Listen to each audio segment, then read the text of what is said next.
Hi guys, మీకు dialogue గుర్తుందా? 72. మన రాష్ట్రంలో మొత్తం జనాభా 7,57,27,541. గుర్తొచ్చిందా?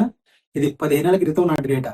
ప్రెసెంట్ డేటా మొత్తం చెప్తాను వినండి. అసలు భారతదేశంలో ఎంతమంది ఉన్నారు, అసలు ఒక రోజులో భారతదేశంలో ఏం జరుగుతుందో పూర్తిగా చెప్తాను వినండి. 2025కి భారతదేశంలో 144 కోట్ల మంది ఉన్నారు. ప్రపంచంలో అతిపెద్ద జనాభా ఉన్న దేశం భారతదేశమే. ఈ 144 కోట్ల మందిలో 73 కోట్ల మంది మగవారు, 69 కోట్ల మంది ఆడవాళ్ళు ఉన్నారు. దాదాపు మన దేశంలో ఒక్క రోజులో 67,300 మంది పుడుతున్నారు. అట్లానే 29,700 మంది చనిపోతున్నారు. మన భారతదేశం మీదకి ఒక్క రోజులో 37,000 మంది కొత్త జనాభా వస్తున్నారు. ఇదే ఒక నిమిషానికి చూసుకుంటే ఒక నిమిషంలో 46 మంది పుడుతున్నారు, 20 మంది చనిపోతున్నారు. మేల్ ఫీమేల్ రేషియో వచ్చేసరికి ప్రతి 1000 మంది అబ్బాయిలకి 950 మంది అమ్మాయిలు మాత్రమే ఉన్నారు భారతదేశంలో. ఇది మన ప్రెసెంట్ ఇండియన్ పాపులేషన్ కౌంట్. ఈ జనాభా వల్ల మనందరం 2 సమస్యలు ఎదుర్కొంటున్నాం. ఒకటి నిరుద్యోగత, 2 ఆకలి చావులు. కుటుంబ నియంత్రణ మీద అందరికి ఒక అవగాహన రావాల్సిందే.